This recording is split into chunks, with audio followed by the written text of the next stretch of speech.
Hello and welcome to Awaz News. I am Kubra Ali and I'll be taking you through big news across Canada. A 48-year-old man from Durham region who was wanted by police after allegedly abducting his young child in India has been arrested. Police allege that the suspect traveled with his 3-year-old son Valentino to Delhi in July 2024 and failed to return to Canada with the boy by a court order date of August 8. They say he kept custody of the child in contravention of the court order.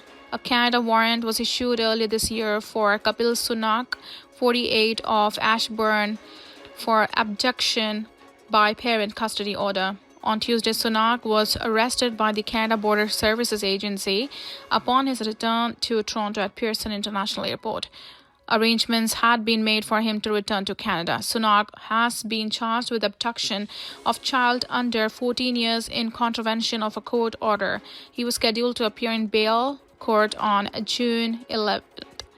Earlier this year, Valentino's mother, Camilla Vilas Boas, traveled to northern India's Chandigarh region after learning that her son was in that area with his father. After a long legal battle, Boas told Awaz News on April 22, a judge in Chandigarh's High Court ordered Sunak to return his son to her and issued an order of repatriation to Canada for Valentino. Boas and the boy returned to Canada late last month. What complicated matters in this case is that India is not signatory of an international convention that helps to resolve cross-border custody disputes, nor is parental abduction considered a crime there, meaning that Sunak would not be charged there for allegedly withholding Valentino, who is now 4 years old, from his mother, nor would he face extradition to Canada. The investigation is ongoing and anyone with the further information is asked to contact Toronto Police at 416-808-1200 or Crime Stoppers anonymously. Israel launched blistering attacks on the heart of Iran's nuclear and military structure Friday, deploying warplanes and drones previously smuggled into the country to attack key facilities and kill top generals and scientists.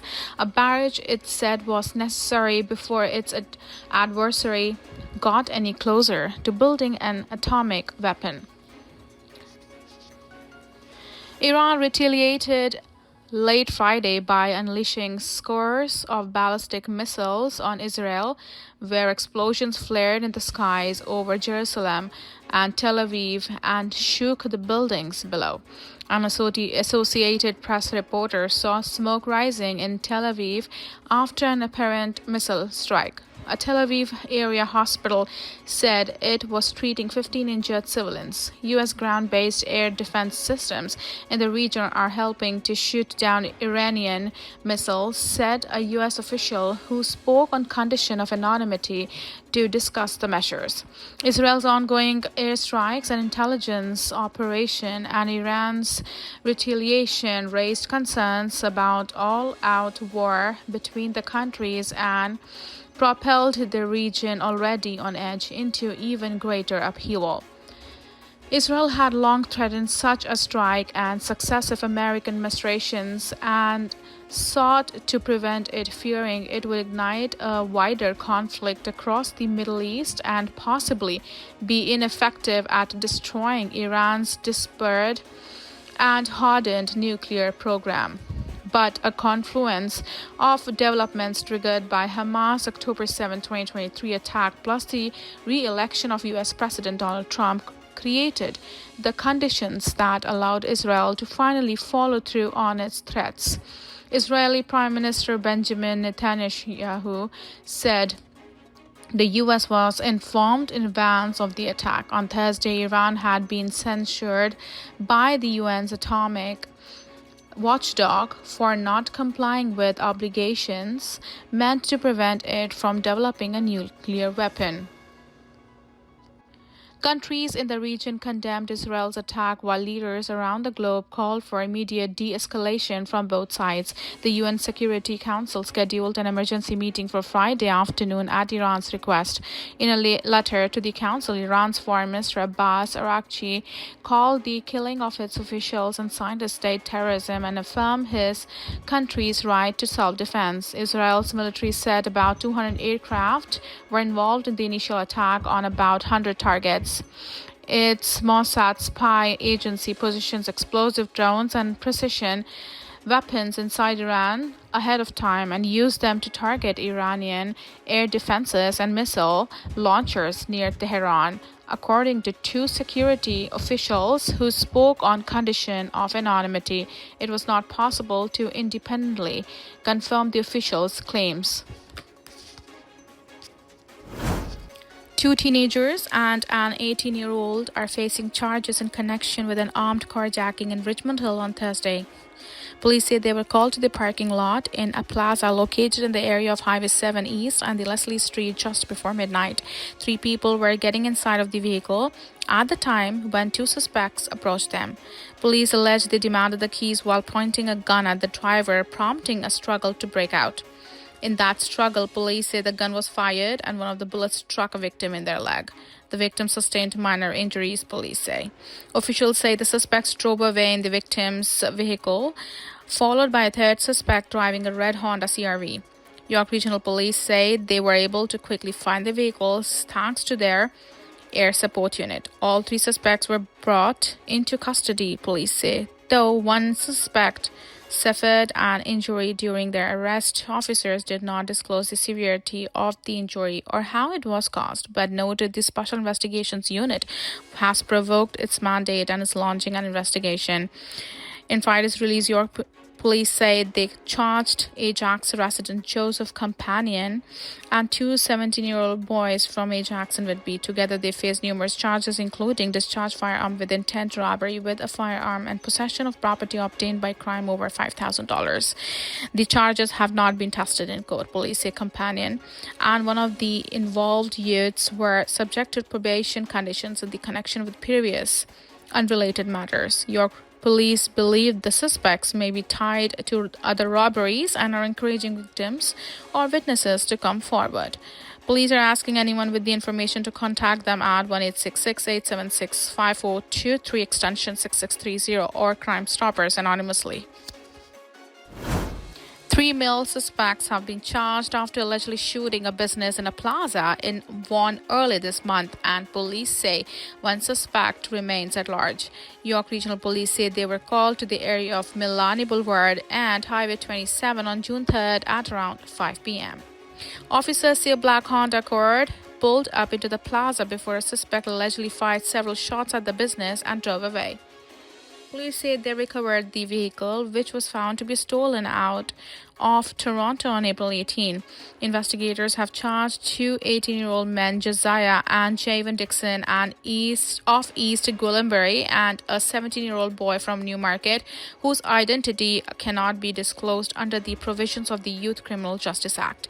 Combined, they are charged with possession of property by crime, discharge firearm with intent, and possession for the purpose of trafficking cocaine, youth only. The charges have not been tested in court. Police are searching for 1 more male suspect who they describe as having a heavy build and was wearing a dark hooded sweater and shorts at that time. The investigators are asking anyone with the information to contact them at 1-866-876-5423 extension 7441 or Crime Stoppers anonymously. Toronto police are looking for 2 suspects who allegedly pulled up to a vehicle in North York on an e-scooter before stealing it. On the evening of June 4th, police said 2 male suspects were in the area of St. Denis Drive and Don Mills Road, south of Eglinton Avenue East, on an electrical scooter. Police said they were observed entering a vehicle described as a grey 2023 Honda CR-V, which they later stole. The vehicle was last seen traveling on Don Mills Road. Police released an image of the suspects on the scooter in news release on Friday.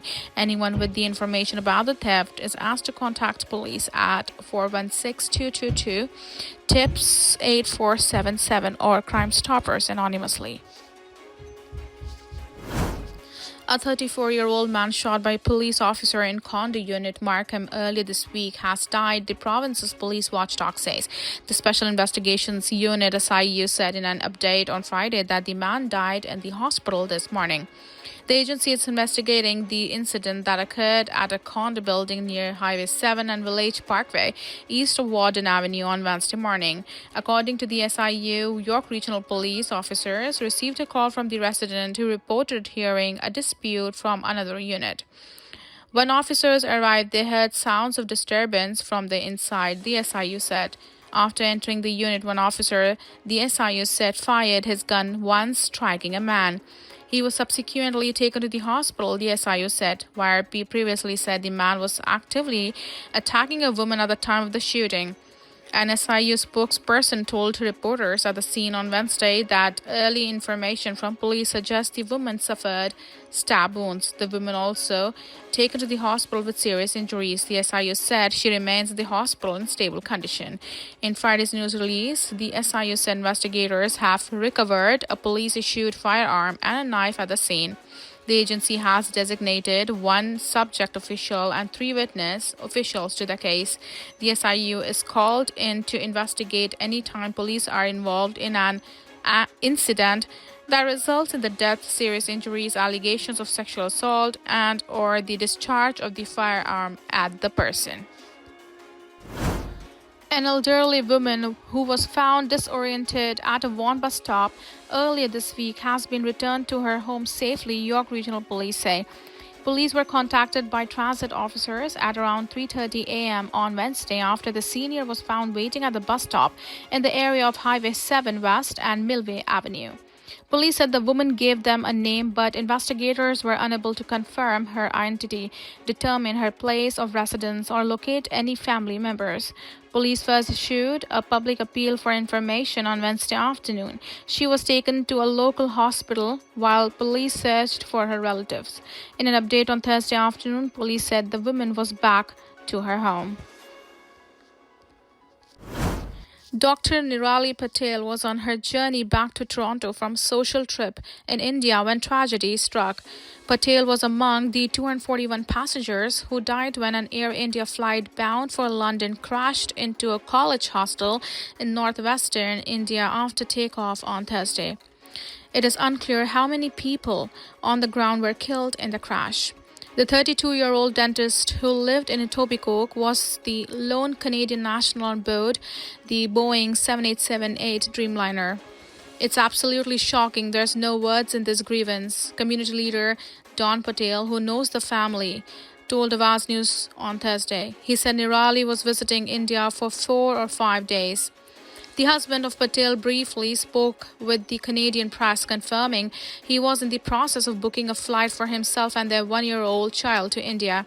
Patel worked at a Mississauga dental clinic. According to the Royal College of Dental Surgeons of Ontario, she got her dental degree in India in 2016 and received her license in Canada in 2019.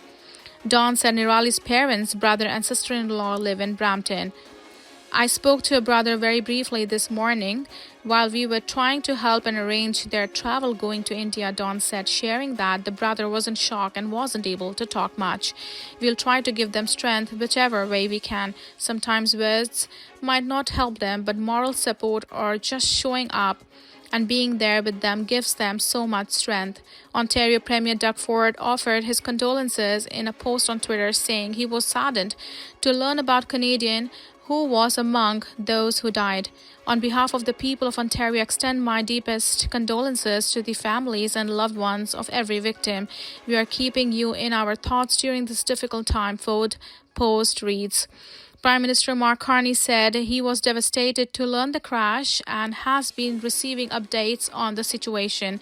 My thoughts are with the loved ones of everyone on board, his post on Twitter reads. The Prime Minister added that Canadian transport officials are in close contact with their international counterparts.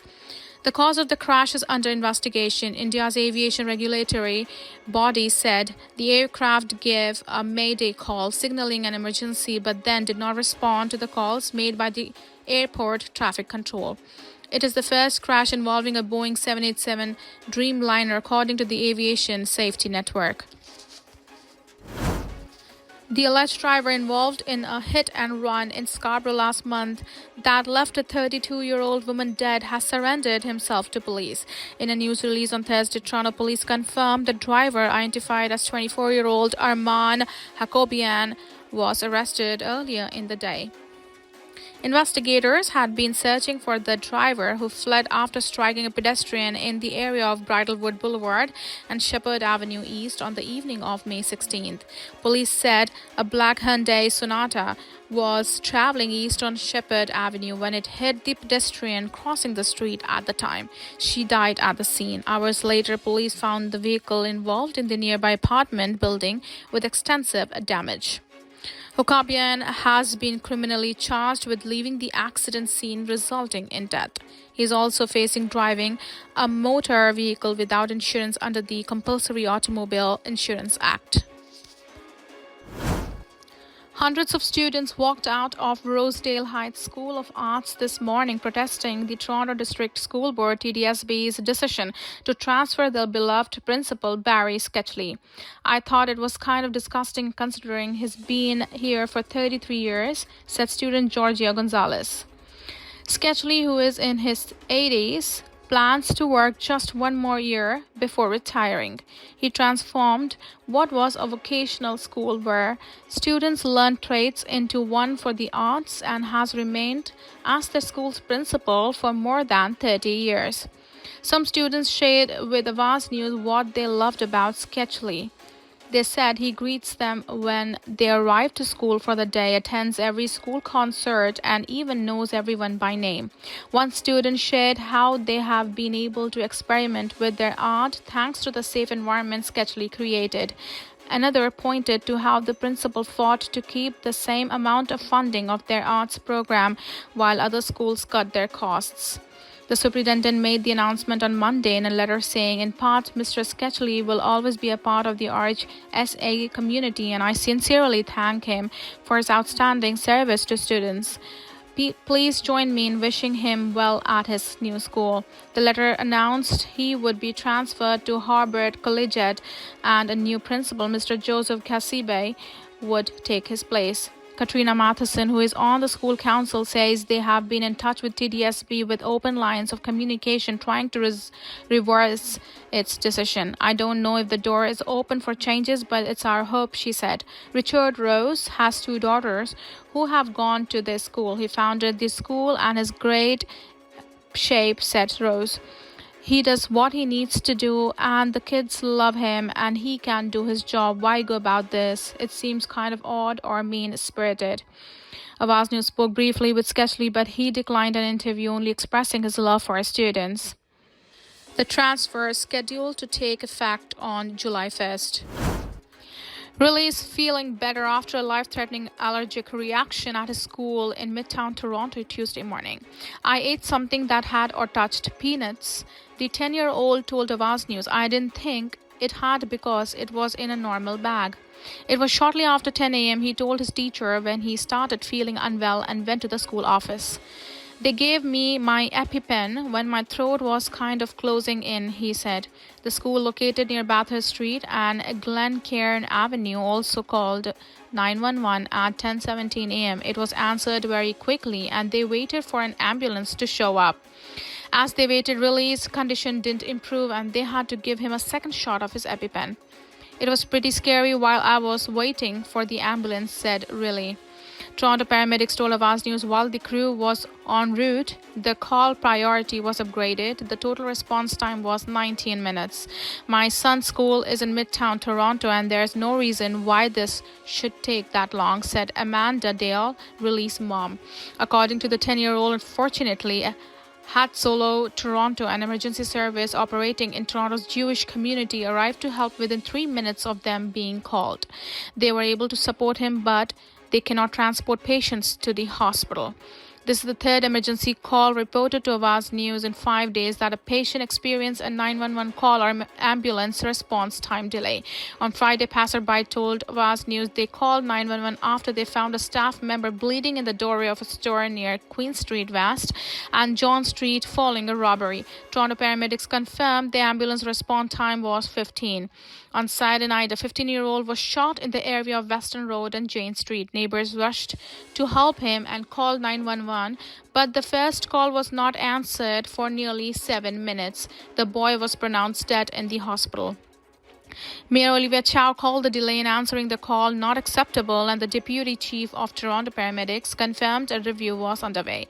The Toronto police told Awaz News reducing times is a top priority for the Toronto Police Service. We are actively hiring 3 classes of 30 new communications operators this year to strengthen our capacity and improve response times. For Dale, she wants to see the delays addressed urgently to prevent a different ending for another child. We shouldn't be expected to have a separate private ambulance service to address our children's emergency needs, she said. Toronto police are searching for 5 suspects after a smash-and-grab robbery at a jewelry store in North York on Thursday afternoon. Police said they received the call just before 5 p.m. for a robbery at a store on Yonge Street near Steeles Avenue. 5 suspects used a weapon to smash display cases. Police said no injuries were reported at the store. The suspects then fled in a vehicle and shortly became involved in a collision near Steeles Avenue East and Willowdale Avenue, said police. The suspects abandoned the vehicle and fled on foot. No descriptions have been released. That's it for now. I'm Kubra Ali signing off. See you tomorrow, same time, same channel. Have a good night.